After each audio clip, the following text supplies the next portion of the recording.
My sister married the boyfriend I dated for 8 years with my parents' blessing, but what happened at my wedding made them regret everything. Ever since I can remember, my younger sister was the star of the family. She got the princess treatment the moment she popped into this world. I was only 5 years old, but I could already sense the shift in our home's atmosphere from a balanced family vibe to a one-kid show starring her. My parents went all out for her from the get-go. Her nursery was something out of a magazine, filled with the best of everything, the fancy crib, the softest blankets, and toys that were more fit for a showroom than a baby's room. I, on the other hand, got the basics and nothing more. My stuff was mostly hand-me-downs or whatever was on sale. Don't get me wrong, I didn't lack necessities, but the difference in how we were treated was stark and clear. As we grew older, this trend continued. Birthdays were a big tell. Her parties were the talk of the town, with themed decorations, entertainers, and a guest list that included not just kids, but important adults in our parents' lives. My birthdays were mostly quiet affairs, maybe a cake, some balloons, and a small family gathering. It wasn't that I wanted lavish parties, but a little bit of that attention wouldn't have hurt. School life was another arena where the differences were glaring. She always had the newest clothes and gadgets. I remember feeling a bit embarrassed with my worn-out backpack and clothes that clearly screamed hand-me-down. At school she was Miss Popular, and I was the quiet kid who read a lot. Teachers would often praise her for her charm and outgoing nature, while my good grades usually went unnoticed unless it was parent-teacher meeting day. This unequal treatment even seeped into how our parents supported our interests. She wanted to take ballet? Sure, let's enroll her in the best dance school. I wanted to play soccer? Why don't you try something less rough, they'd say. It was always about keeping her in a bubble of perfection. Holidays were no exception.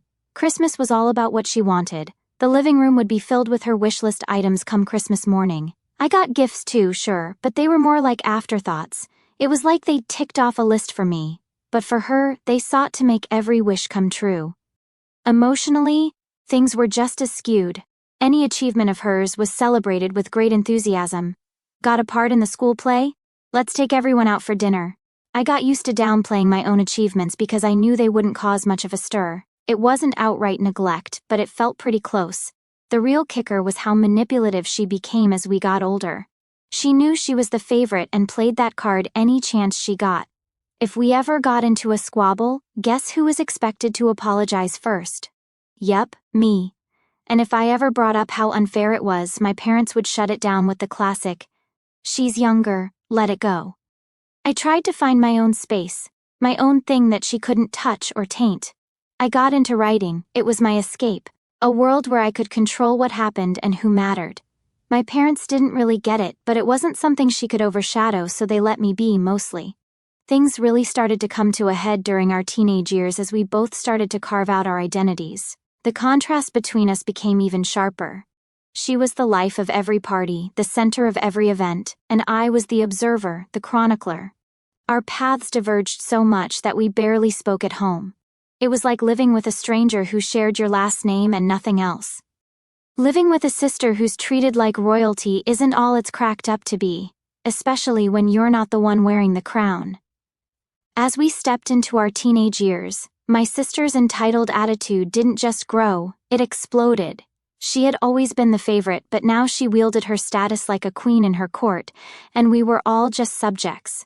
She had this way of walking into a room as if she owned it. At home, this meant that whatever she wanted, she got without question. New phone, done. Late curfew, no problem. Meanwhile, I had to negotiate like a diplomat for even the smallest freedoms or upgrades. Her entitlement wasn't limited to tangible things either. She demanded attention and got it in heaps. Our parents hung on her every word, laughed at her jokes, and basked in her social successes. I swear you'd think she invented the wheel the way they bragged about every little thing she did. School was her domain. She became even more popular, and it wasn't just because she was fun or charming, it was also because she knew how to manipulate her image and the people around her. Her birthday parties turned into legendary events. I remember one year she threw a massive party that was literally the talk of the school for months. Invites were coveted like golden tickets. My own invitations were more like courtesy copies, handed out because it would look bad if the sister wasn't invited. Clothes and gadgets were just part of her curated image. She always had the latest styles, the newest phone, and the coolest accessories. If I ever got something nice, it was usually after she'd gotten it first or deemed it unworthy of her collection. I couldn't help but feel a bit like her shadow, even in the way I dressed. My wardrobe was mostly filled with her hand-me-downs that were still better than anything new I could afford on my own.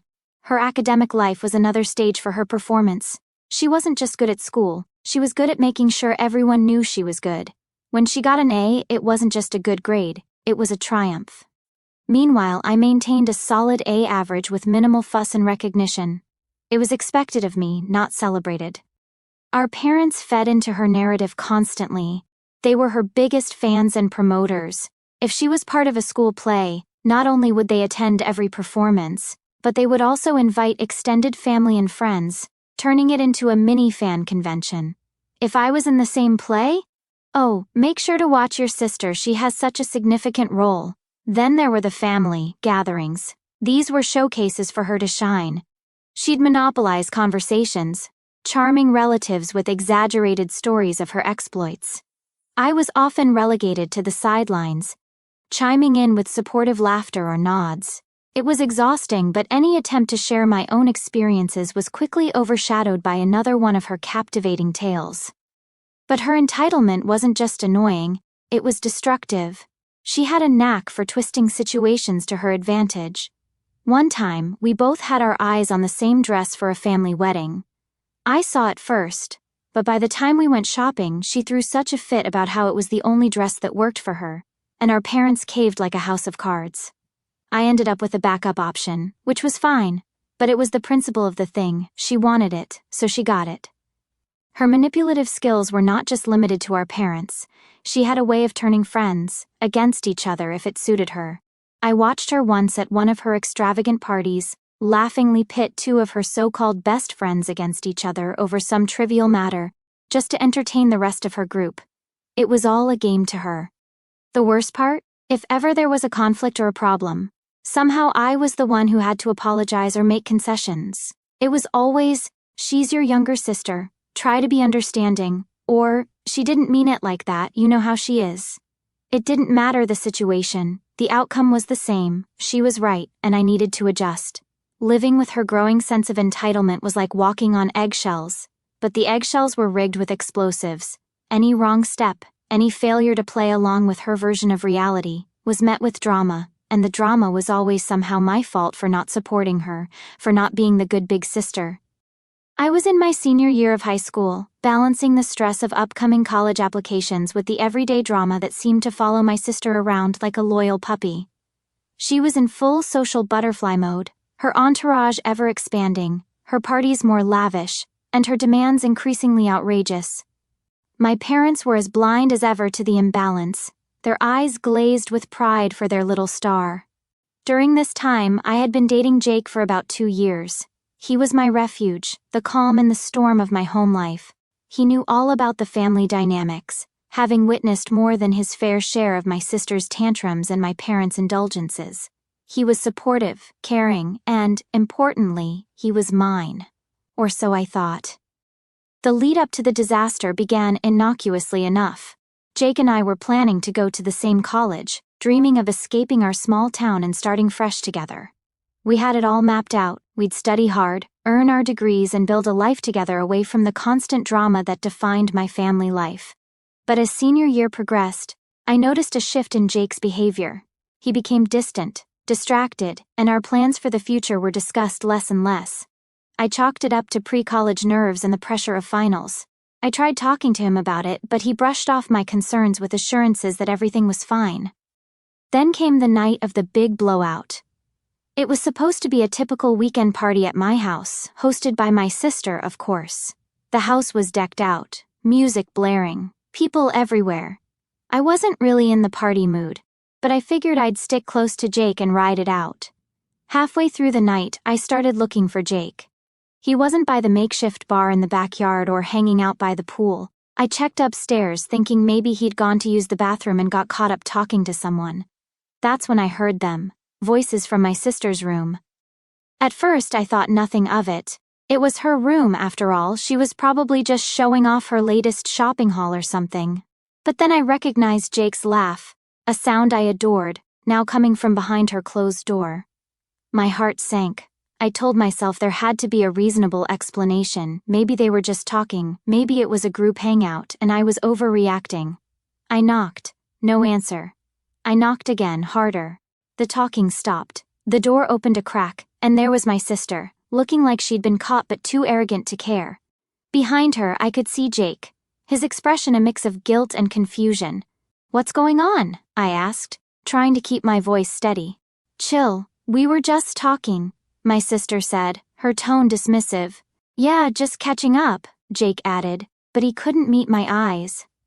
The room felt hot, the air thick with betrayal. I pushed the door open wider and saw it, her makeup on his shirt, his jacket thrown carelessly on her chair. It was clear as day, and yet I couldn't believe it. I felt like I was outside my body, watching this disaster unfold. The confrontation was messy, tears, shouting, accusations flying. My sister, true to form, turned on her charm, playing the victim, saying it was all a big misunderstanding. Jake fumbled with apologies, trying to explain, but nothing he said made sense. The aftermath was brutal. I broke up with Jake that night. It wasn't just about him cheating, it was who he cheated with. My sister had crossed a line that couldn't be uncrossed. I couldn't even look at her, let alone speak to her. She had betrayed me in the worst possible way, and for what? A moment of thrill? To prove she could have anyone she wanted, even my boyfriend? My parents, of course, were useless. They tried to mediate, suggesting we all sit down and talk it out, like it was just a minor disagreement. "She's your sister," they said, as if that excused her actions. Family is forever, but I couldn't accept it, not this time. After the fallout with my sister and Jake, things spiraled pretty quickly. It was like someone had knocked over a line of dominoes in my life, and I was just watching them fall one after the other.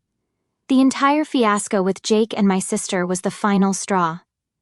That was the moment I decided my sister was, for all intents and purposes, dead to me. In the weeks following that disaster of a party, I lived in a fog. Everything felt numb, unreal, like I was walking through a dream, or more accurately, a nightmare. I couldn't face my sister at home. Every time I saw her, the hurt and betrayal came rushing back. She seemed to carry on as if nothing had happened, still the golden child, unscathed and untouchable. I withdrew even more from my family, spending most of my time either locked in my room or at a friend's house. My parents tried to intervene, of course. They suggested family therapy, thinking it could mend what was broken. But how could therapy fix this? How could it erase the image of my boyfriend and my sister together? How could it make me trust either of them again? The idea of sitting in a therapist's office, talking about my feelings while they sat there playing the victim, was unbearable. I refused. I told my parents in no uncertain terms that there was no way I was going to sit and play happy families. This wasn't some small misunderstanding. It was a betrayal of the worst kind. My parents didn't push it too much after I blew up at them. I think they finally understood how deep the wound went. Or maybe they just decided to focus on my sister, who was always their priority anyway. She seemed to revel in the attention, playing the misunderstood princess to perfection. In the midst of all this, college couldn't come soon enough. I was counting down the days until I could leave, start fresh, and put as much distance as possible between me and my sister. When the acceptance letter from my college came, it felt like a lifeline. I'd been accepted to a school a few states away, far enough to make random visits unlikely. Packing up my things and leaving home was bittersweet.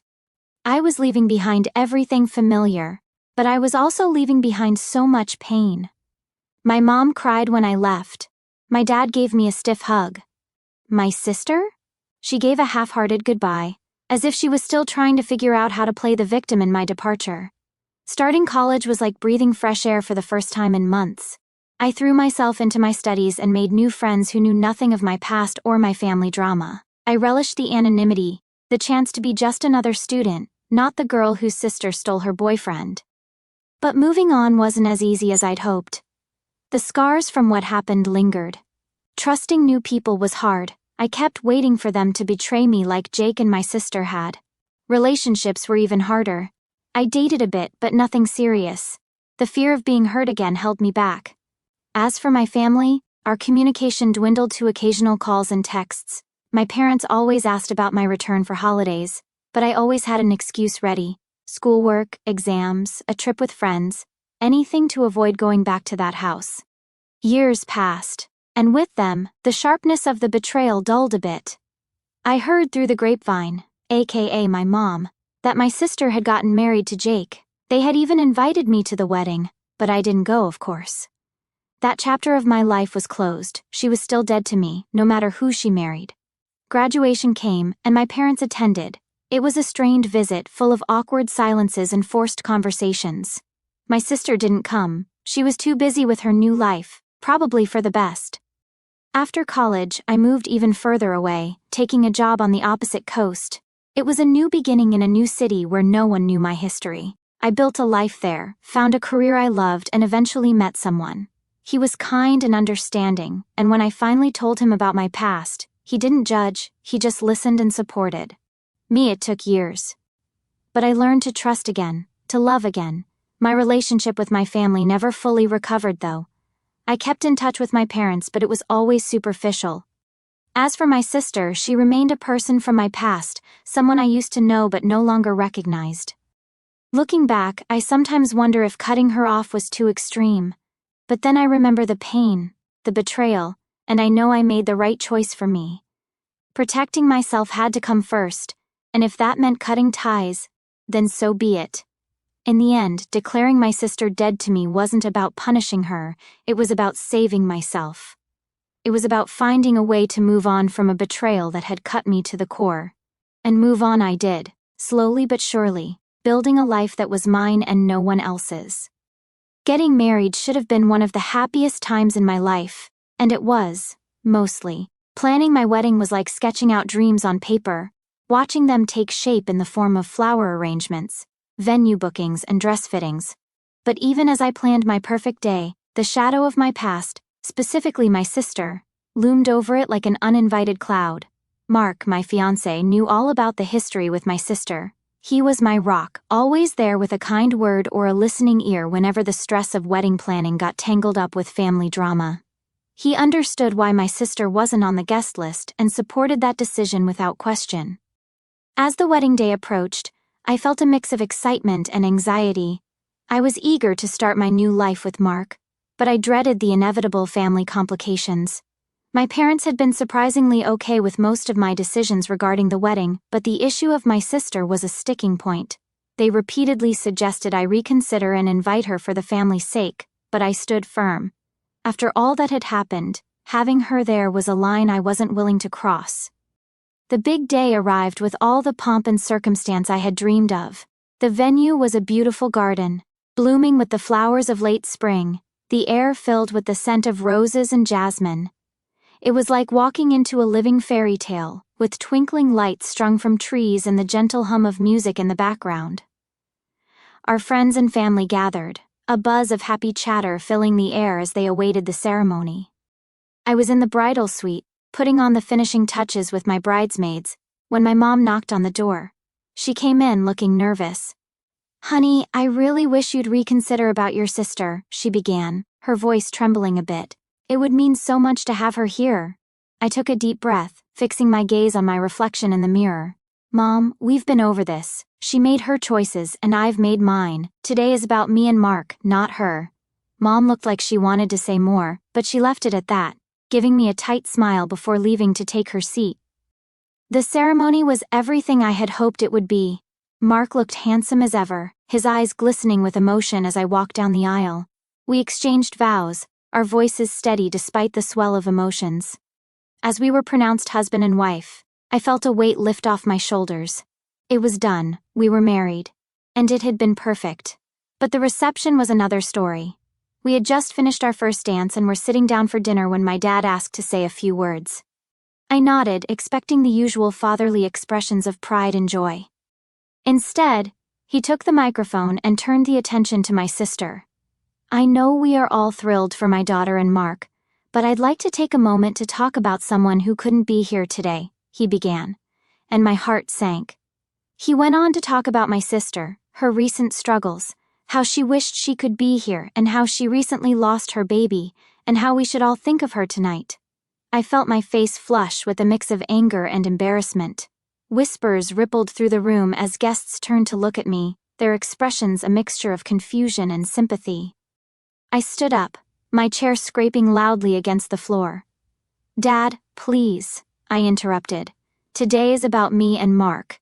Let's keep it that way."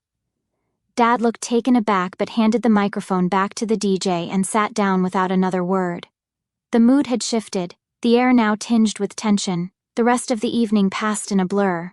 I tried to focus on the guests who were there to celebrate with us, on the joy of the day, but the incident with my dad cast a long shadow over everything. Mark squeezed my hand under the table, his silent support a lifeline in the turbulent sea of emotions. Later, during the toasts, my best friend gave a speech about friendship and loyalty, her words a subtle nod to the journey I'd been through. It was the salve I needed, and I found myself laughing and crying in equal measure. The wedding was beautiful, and despite the hiccup, it was still one of the happiest days of my life. But it also reinforced a truth I had known for a long time. My sister, even in her absence, could stir up storms in my life like no one else.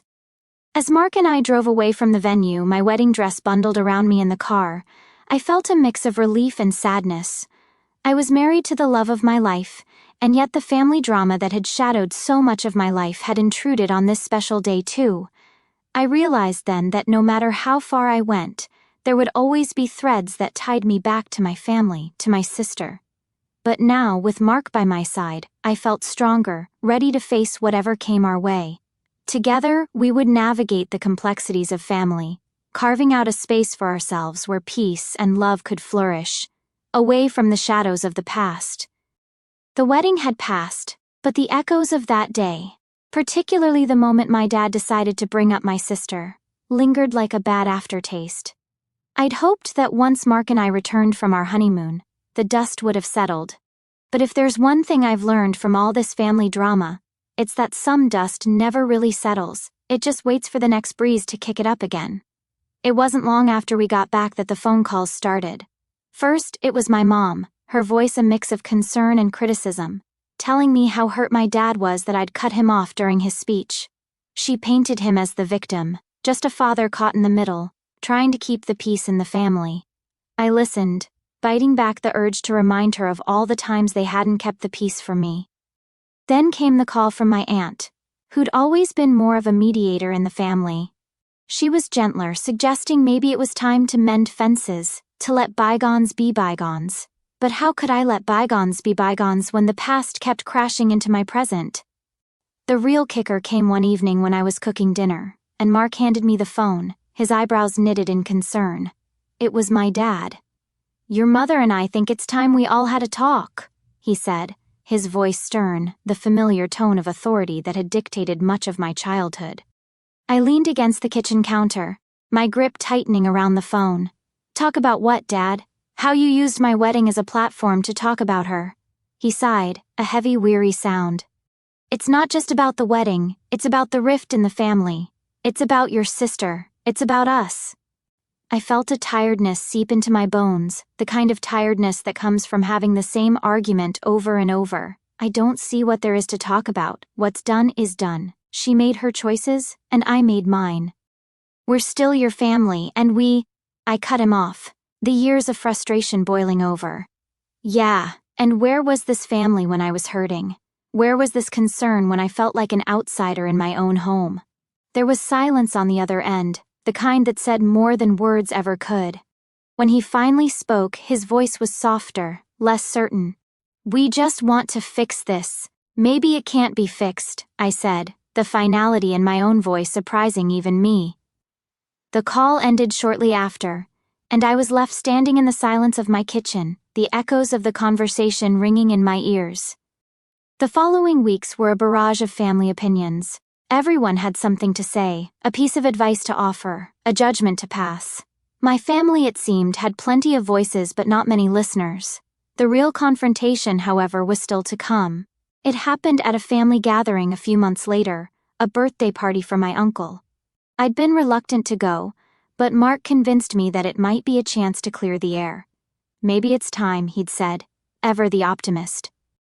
The party was in full swing when we arrived, the backyard buzzing with relatives and laughter. I plastered on a smile, prepared to play the part of the dutiful niece for the evening. But then I saw her, my sister, standing there across the yard laughing, her head thrown back in that carefree way she had. My heart stopped, just for a moment, and all the old wounds flared anew. I was about to turn and leave when she spotted me and started walking over. Every step she took felt like an intrusion, a violation of the distance I'd put between us. "Hey," she said, her voice casual, as if we were just two acquaintances at a party. "Hi," I replied, my voice cool, distant. She hesitated, then seemed to gather her courage. "Look, I know things have been bad between us, but I'm hoping we can start to move past it." I looked at her, really looked at her, and saw not just my sister but the embodiment of all the pain and betrayal I'd felt. "Move past it? How can I do that? How can you stand there and act like what you did was just some minor mistake?" She flinched, but then her face settled into a mask of defiance. "I made a mistake, I know, but aren't families supposed to forgive? Forgiveness doesn't erase the consequences," I said, my voice steady despite the shaking inside. "What you did, what you chose to do, it changed everything." The conversation grew heated, voices raising, old grievances aired like dirty laundry. Relatives turned to look, forming a semicircle around us. It was like some twisted audience waiting to see how the drama would unfold. Finally, I'd had enough. "This isn't the time or the place," I said, cutting through the noise, "and I don't think there will ever be a right time or place for us to resolve this." I walked away then, leaving her standing there among the whispers and stares. Mark was at my side in an instant, his presence a comforting warmth. The next day was eerily quiet. My phone, usually buzzing with texts and calls from family trying to mediate or take sides, was silent. It was as if everyone was holding their breath, waiting to see what would happen next. Mark, seeing my anxiety, tried to lighten the mood, but the tension was a thick fog in our home. Then the calls started. First, it was my aunt, the family peacemaker, her voice soft and worried. "You know your parents are just devastated," she began, but I cut her off. "Aunt Linda, I love you, but I can't do this right now. I need some space." She was hurt, I could tell, but she understood. She always did. Next was my mom, her approach different, tinged with anger and disappointment. "How could you embarrass us like that in front of the whole family?" she demanded. "Mom, this isn't about you or Dad. This is about me and my life and the choices I'm making for my own well-being," I replied, trying to keep my voice calm. "It's always about you, isn't it?" she shot back before hanging up. Her words stung, echoing in my mind long after the call ended. Days turned into weeks, and the divide within the family deepened.